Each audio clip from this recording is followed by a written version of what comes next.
Daily news analysis of the Hindu newspaper dated 17 February 2020 of Hyderabad edition. First article taken up for discussion is from page number 1. Here we get to see that Modi reiterating about the decision that their government has taken on the Article 370 as well as on the Citizenship Amendment Act and to stand firm on it. And despite the international pressure, and he said that the country has awaited these two decisions on 370 as well as Citizenship Amendment Act for many years. So for in the aspect of national interest, their decisions were necessary.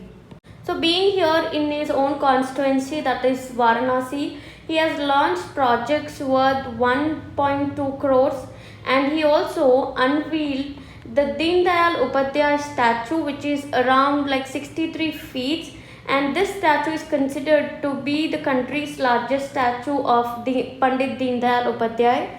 And here he also dedicated to the nation Deen Dayal Upadhyay Memorial Center. Along with it, he also flagged off the third corporate train called as Mahakal Express, which is going to link the three Jyotirlinga pilgrim centers. And also here he has attended the closing ceremony of the centenary celebrations of the Jagat Guru Vishwadharya Gurukul at Jaganmavadi Mutt, and also he released the translated version of Sri Siddhant Sikhamani Granth in 19 languages, and he also launched the same Sikhamani Granth mobile app. And not only that, he also mentioned about the trust which will be set up for the construction of Ram temple in Ayodhya. In this context, let us see in brief what are the things that he has inaugurated when in Varanasi. First, talking about the Pandit Deen Dayal Upadhyay, whose statue has been unveiled and it is considered to be the largest within the country with 63 feet. So Deen Dayal Upadhyay was an Indian politician as well as the RSS thinker of the RSS ideology. He was also the former leader of the political party called as Bharatiya Jana Sangh, who is the predecessor of the Bharatiya Janata Party, and he is also credited with starting the monthly publication of Rashtra Dharma in 1940 at RSS, and it is this main motive was to spread the ideology of the Hindutva nation. And also he became the president of the Jana Sangh in December 1967. 1968, near the Mughalsarai Junction railway station, he has died in a mysterious circumstances. So that is the reason the railway station marking his 50th death anniversary was renamed in honor in 2018. And here Modi also flagged off the third corporate train called as Mahakal Express, which is going to link the three Jyotirlinga pilgrimage centers around the Varanasi, Ujjain and Omkareshwar. There are currently 12 Jyotirlingas in India, and this Mahakal Express will connect the Kasi Vishwanath with that of Omkareshwar and Mahakaleshwar present in the Ujjain. So all other two are in the Maharashtra itself, whereas Varanasi in the UP. So while attending the closing ceremony of the centenary celebrations of the Jagat Guru Vishwadharya Gurukul at Jaganmadi Mutt, here he released the version of Sri Siddhanta Sikhamani Granth in 19 languages, as well as he launched the mobile app also of the Sri Siddhanta Sikhamani Granth.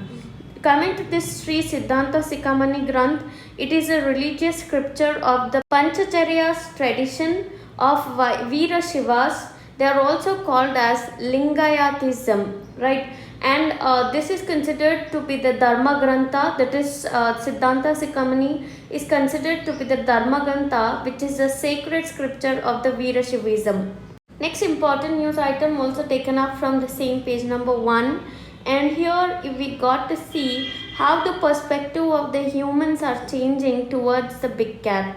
As of like few years back, we hear like people wanted to kill the big cats because they come into the human wildlife conflict, or because they are eating away their domestic pets, right? But yet this in the eastern Assam we get to see a totally different case, and here we see that because of the chicken killing monkeys which have tried to refigure or think upon the leopards.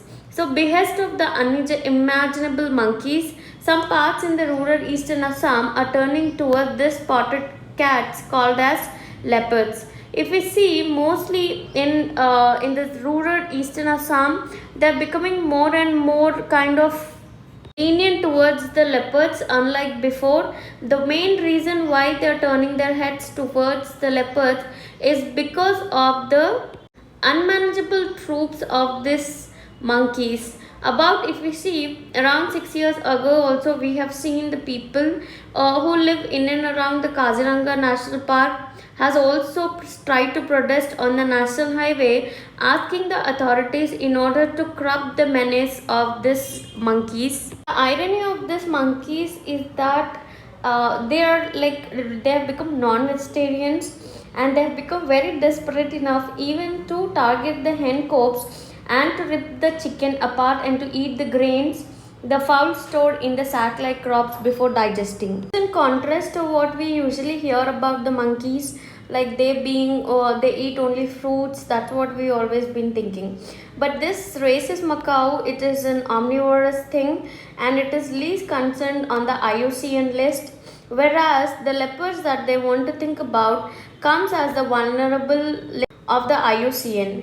The deeper study here has told that this macaw population explosion, why there is so much of population explosion, was correlated to the leopards. That is the reason why people are now wanted to protect the leopards, because not only because of the decreasing population of the leopards, we have seen the increasing of the macaw population, but there is also another significant change which has brought about such a population explosion of the monkeys. That is the landscape changes in the eastern Assam, where this sugarcane fields, earlier it used to be a sugarcane fields and the traditional koni, which means the backyard patches of the fruit trees, but now they are slowly being replaced by the small tea gardens as well as the commercial crops.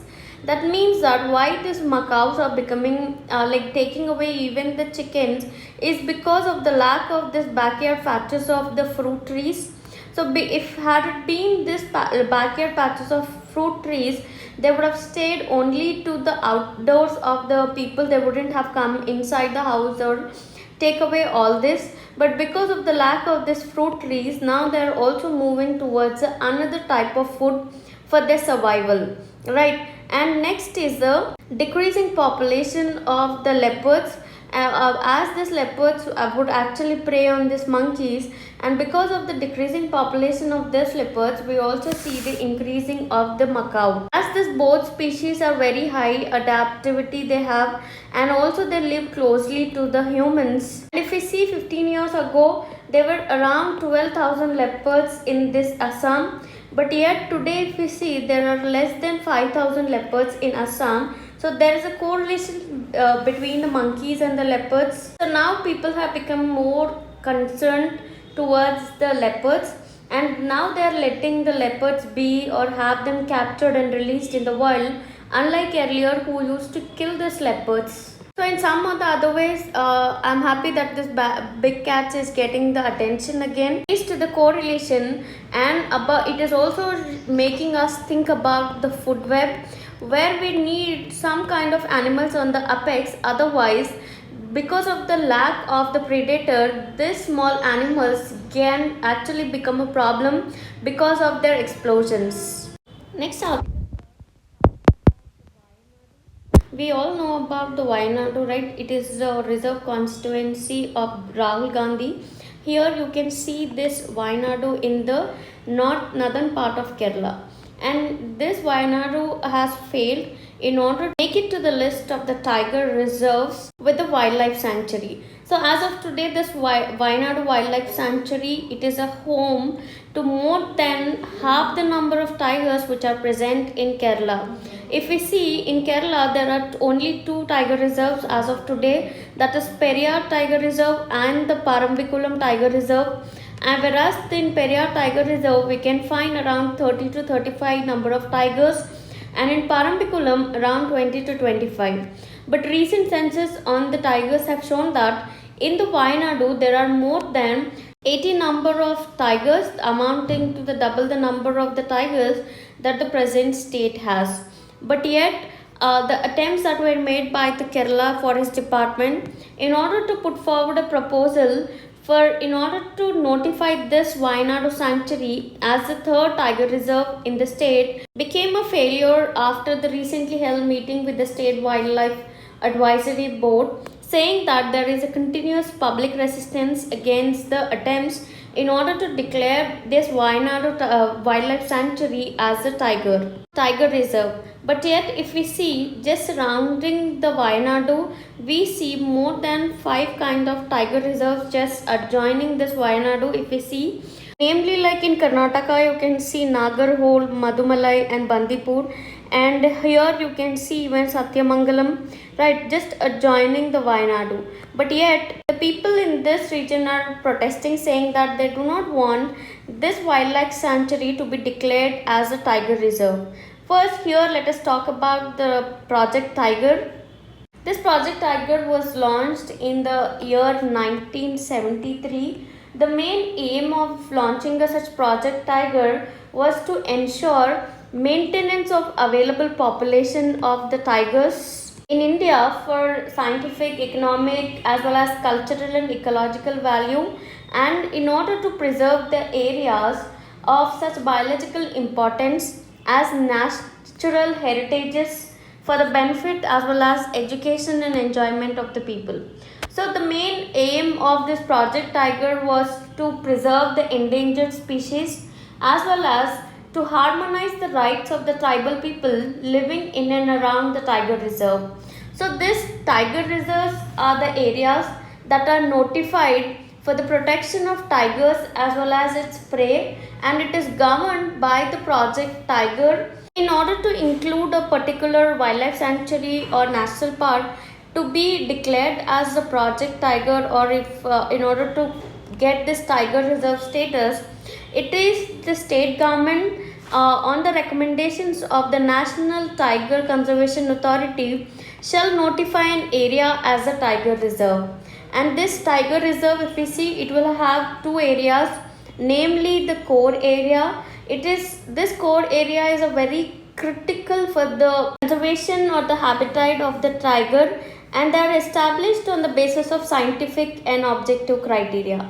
So this area, that means the core area, should be kept inviolate for the purpose of tiger conservation. But yet here in this core area also, it should not affect the rights of the scheduled tribes or such other forest dwellers. And this area called as core area will be declared by the state government in consultation with the expert committee constituted for that purpose. Next, the another area within this tiger reserve will be the buffer zone, which is nothing but the peripheral area to that of the critical tiger habitat, that is core area, which is here in this buffer area will be having a lesser degree of protection, and it will also ensure the integrity of the critical tiger habitat with adequate dispersal for the tiger species.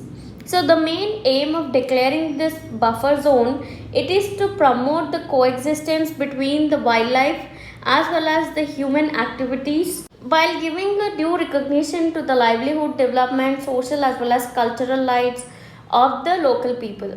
So the limits of this buffer area will be determined on the basis of scientific and objective criteria in consultation with the Gram Sabhas of that village, and as well as the expert committee constituted for that purpose. And there cannot be no alteration of this core area or the buffer area except on the recommendations of the NTCA, that is National Tiger Conservation Authority, and as well as it should also have the approval of National Board of Wildlife Authority. So it is like no state, once they notify a particular area as a tiger reserve, they cannot do this denotification of the tiger reserve except if it is coming in the public interest with the approval of NTCA again and the approval of the National Board for Wildlife. But here if we see, the first thing to remember here is that the state government in consultation with the NTCA will notify a particular area as a tiger reserve. And what's happening in the Wayanadu is that this particular state government is citing the people are protesting whenever they want to make this wildlife sanctuary into a tiger reserve, because once there is a tiger reserve they have to maintain this core and buffer area, and there will be a limitations on the people when they have to venture into this area. But yet if we see this area, in order to notify also they need the sanction of the Gram Sabha in order to notify the buffer area, as well as expert committee. Although expert committee here it is saying that we can notify this particular area as a tiger reserve, so that this particular state will get financial aid from the center as well as the NTCA, and it will lead to the better conservation and management of tiger population, and it will also help in generating more employment opportunity. But yet all this has failed to impress the state government, because it is the one who has to notify this area. They are saying that people are not okay with it, so they do not want to notify this particular Wayanad Wildlife Sanctuary as a tiger reserve. This article here presents an interview with the Montek Singh Aluwalia, who was a former Planning Commission Deputy Chairman, and while releasing his book called as Backstage, the story behind the India's high growth years, and here he has asserted certain changes that is used for the budget, that saying that the budget which was represented recently is not satisfactory. But yet talking about his interview in line, and asked about from the Hindu rate of growth, if we are talking about the 5 trillion economy that our government has been pitching to reach it by the 2024 to 25, is it possible in this time frame? For this he says that if we have to grow at the 5 trillion economy, then the economy at present should be growing in and around with 9%, starting with 2009 to 20, whereas as of today we are in the 2021, and yet we see our growth is below 5%, and the economy here may have bottomed out the next year, but yet still the growth will be around 5 to 6%, even if we are trying to be very optimistic. So in with the pace of the recovery, if we still consider, we won't be able to reach this 5 trillion economy target by 2024, because here we have to acknowledge that we are not growing at the kind that is required. Around 8 to 9% of growth is required today. So talking about the next question, that is Finance Minister Nirmala Sitharaman recently have quoted the green shoots, and economy was not really in trouble. So talking here is about, he's saying that here what he meant by bottomed up is that although India may do better than the 4.5% of growth that is projected now, but yet even if we try to bottom out next year, hardly India will grow at 5%, but it will be wrong on this basis to tell that our economy is not in trouble. It says what we are likely to get is a rather slow recovery, and there is no evidence of any kind of cyclical early return to the 8 plus which is needed if we have to grow at the 5 trillion economy. Next, here when asked about, the many experts are saying that the government has been wrong. Instead of pushing for the consumption, focus has been on the supply side. He says for the cyclical revival of the economy, which is against the structural revival. So for cyclical revival, they should always look at the demand side. But yet the actions that are being taken up by the government so far have not actually lived up to the expectations of the demand side. So the key areas on the demand side are reviving in investment as well as the exports. Both have to be revived in order to counter the cyclical cycle. But yet if we see, even the government is not actually taking the enough steps in order to succeed in reviving the private investments. So this private investment is subdued because of the lack of animal spirit, because investors who have a capacity to invest are not getting enough credit from the banks, because banks are not extending the credit because they are very cautious. Some people have also talked of the fear factor depressing investments. So many people say that especially the tax laws which are being done by the present government are very complex and cumbersome, and they are also trying to criminalize certain aspects of the tax avoidance. that people are now discouraged from adopting a high profile and they're trying to cover their tracks. So that is the reason anything, but yet this budget has not changed much. Coming to the lot of question about the reliability of the data that is being questioned in Indian context, as we have seen, even our former CEO of Economic Survey, Arvind Subramaniam, has told that the growth rate of India was not, the data was not correct, right? So here he says that there is a widespread perception also that that India is not adopting a totally transparent methods in order to produce the clear data. So we should change, although we have changed the method from just calculating the GDP, like now we have moved on to the GVA, but yet the way it is calculated, the negative impact of demonetization on the informal sector was not reflected in the GDP's growth. So therefore we can say that when National Survey SSO data has been held up and thrashed, such type of rumors are bound to come. And when asked about the several prime ministers and whom they feel, because he has worked with several prime ministers, including the Indira Gandhi, when asked about who was the most decisive and also quick decision maker, here he tries to tell about the beautiful aspects of each prime minister. Talking about the Indira Gandhi, he says that her decision of importing the wheat seeds, although it was criticized during that time, but yet the green revolution wouldn't have happened had she not taken such type of drastic step. When talking about the Rajiv Gandhi, he says that he was the first one to signal by telling about there is a need to ready our technology in order to compare our country to for the 21st century. So that is the reason he says, Rajiv Gandhi himself has told in the parliament that we cannot expect to be competing with other countries if we are not working there with the motive in order to work in the 21st century.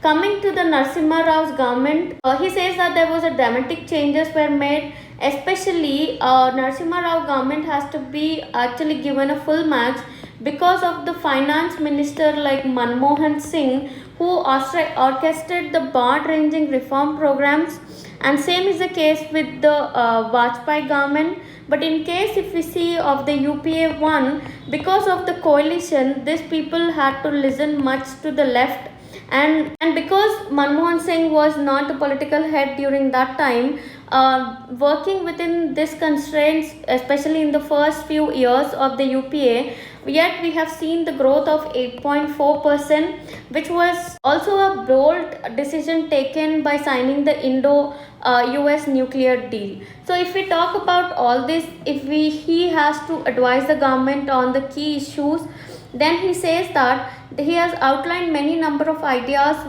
which he thinks should be on the future agenda of the government. So the bottom line here is that government should outline a credible action plan to get the economy back to the 8% growth as quickly as possible. So for this purpose, he says that we need to revive the private investment as well as rejuvenate the public sector banks. It is very, very critical to the present aspect. Not only that, he wants to get so many reforms into the GST so that while this possible consultation listening to expert opinion outline the government. So it says that all the government is saying that it is going to achieve the 5 trillion economy, but the truth and the problem is very clear. We have to get the GDP growth around 8% as quickly as possible. Unless we do this, we will not be able to generate the jobs that is needed for the India present. And here also as investment, here he also gives a stress on the export sector where it needs to be weighed. So next important article here is talking about another feather which will be added to the hat of ISRO, because ISRO here is making preparations in order to launch the GSAT-1 in March, and this satellite will help in a constant watch on borders officially. Right, so this GSAT here means Geo Imaging Satellite, and it will be a new Earth Observatory satellite of India, and it is one of the 2 planned Indian observatory geostationary orbits. Up till today, India has been placing this geostationary orbits in and around only the 600 kilometers. but this GISAT 1 will be placed at 3,600 kilometers away in a fixed spot in order to look at India on a continuous basis, right? That means on all times, and it will be launched from the Sriharikota. This particular GISAT has a very high resolutions, so it will help in the better management of the borders as well as any kind of geographical changes that are happening in our country. And talking about the Chandrayaan 3, we all know about the Chandrayaan 2, how it has been a failure. Lunar landing project, which was also done by the ISRO. So now the government has already approved the Chandrayaan 3 despite the Chandrayaan 2's failure. So now the ISRO is being well equipped in order to launch the project of Chandrayaan 3 in the next 1 year. Not only that, we have been talking about the Gaganyaan, where India wants to have a human space satellite to be sent, and they are also in the process in order to establish our own space center. For this purpose, they are going to send the 2 dummy humanoid projects for the Gaganyaan, and this four pilots of the IAF, that is Indian Air Force, have already been sent to Russia in order to get them trained, and among that 4, 2 will be selected to be sent in the third mission part of the Gaganyaan. Once they finish this training and all, it will be part of the first manned mission of India. Once we get the success of this mission, it will also open a new avenues in order to set up our own space stations, and this will be along with the China and USA. ISRO is continuously working so that we actually launch our space station at least within a decade. Coming to the next important article, but a very bad situation that we have to see in the Madhya Pradesh, as it is grappling in order to curb the spiraling of neonatal deaths.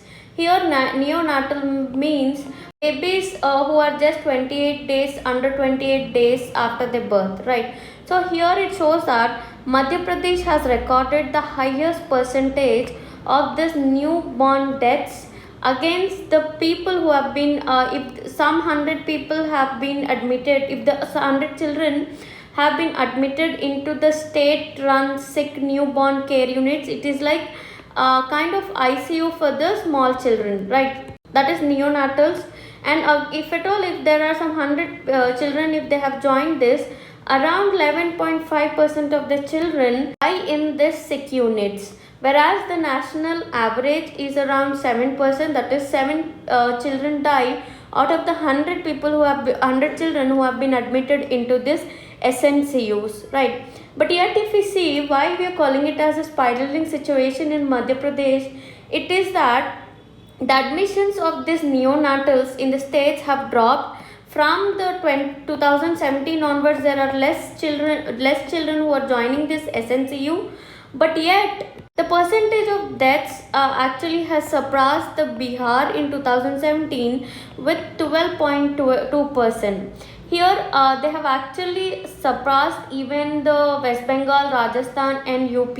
Meanwhile, if we have to talk about Bengal, where there are more than 34,344 neonatal deaths have occurred in this period, the most in the country is the declining percentage of deaths from 9.2% in 2017 to 8.9% in 2019. So can we say that neonatal deaths has been decreasing? But yet the important concern here is that there is also decline in the admission. That means not that many people or that many children are not being admitted into the SNCU. They have mentioned the several factors regarding this admission as well as the deaths of the neonatal people, that is newborn people.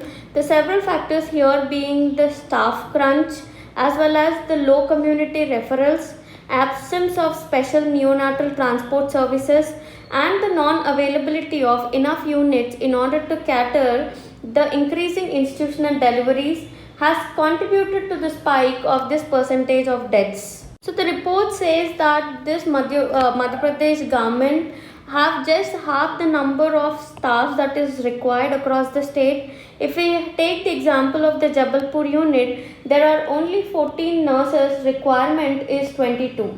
Right, so the crunch here is also magnified, as only there is one against the required 5 out of, if there is a requirement of 5 people, there is only one kind of person available as surgeons, gynecologists, physicians and the pediatricians is available at these hospitals. But yet if we see, as these units here are located with the delivery load of more than 3000 infants per year, mostly in the district headquarters, so transporting these neonatals on time becomes very crucial, because if we see till today, there is a dedicated service in order to transport the pregnant women to hospitals from the remote areas, but there is no provision to talk about the neonatals. If at all they are falling sick, they do not have a special vehicle in order to transport them to the district hospitals. So, but here again they depend only on the 108 services in order to transfer the neonatals to the district hospitals. Not only that, the irony of the Madhya Pradesh is that it has recorded a sex ratio in admissions also. That is, admissions into the school, if we see, is just 633 girls are joining the schools against 1000 boys. Whereas the sex ratio, if we see, it is 931, and this is again against, because there are only 63 girls who are joining the schools, against the national average. If we see, it is 733. So they say that in almost 3/4 of the cases relating to the boys, more admission can be attributed to the prevailing bias against the girl child in the society. In the Bhopal, the capital city of Madhya Pradesh, if we see, 1 of every 5 children admitted into the unit died in the 3 years. The highest death percentage is around 19.9% in the state, which is 10 times above the National Health Mission's mandated key performance indicator to keep it below 2%. So not only that, these urban areas have reported the higher death percentage, as they offer the tertiary care and they admit the several serious cases from peripheral districts.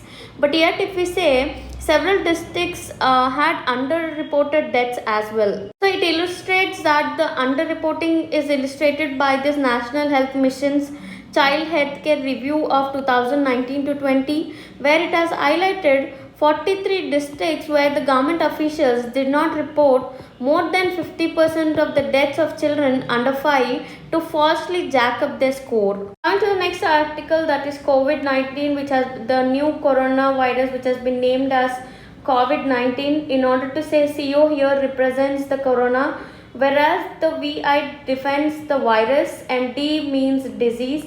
19 here because the first case was notified in December 31st of 2019. So India, we have been seeing there are more than 1600 deaths have happened in the China. So here India is extending the humanitarian help to the neighbor, and it is willing to do everything within the means in order to assist the people of China, so that they can combat this COVID-19 deadly disease. For this purpose, they are trying to send a consignment of medical supplies. And India has also lifted the export ban, and it has cleared the many of the medical equipments which were ordered by the Chinese importers. But yet the China has said that it needed the medical masks, gloves as well as suits, especially for the medical staff who are trying to attend to virus affected patients, because we see that there is also a human to human contact. So the people who are assisting these patients, there needs a proper kind of facilitation for them so that they protect themselves. So now because the masks have become very scarce in China, in a view of national wide demand in the last 3 weeks, so India is going to send all these equipments to the China. But if we see the Indian context, more than 400 people who were housed in the quarantine facility at an ITBP camp in New Delhi will be sent to their residence in a phased manner from Monday, as the final report has come out negative with no COVID-19 infection symptoms. Another breakthrough for India is that not only the first case of this coronavirus in Kerala, which were reported, the 3 cases which were reported in the Kerala region. Now the second one has also shown negative.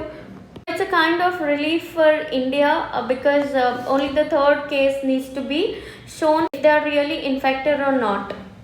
This important article here is talking about the India has signed the 14 Memorandum of Understanding with Russia for defense support and spares.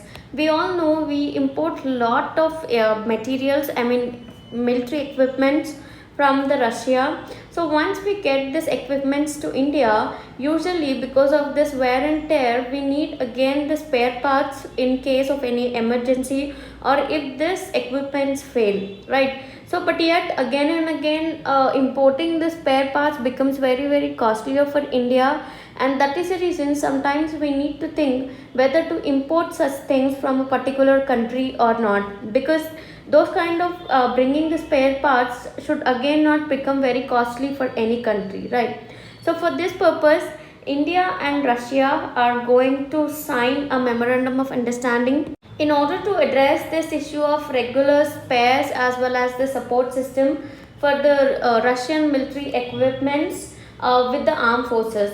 So as of today, they have signed 14 memorandum of understandings, and for this purpose, in this memorandum of understanding, they have come to a conclusion that they are going to establish a joint venture which will cover a range of equipments from T-90 tanks to the legacy Perocha air defense system. And this memorandum of understanding, that is joint venture proposal, was signed during the 5th India-Russia Military Industry Expo that has happened in the Defense Expo 2020 in Lucknow.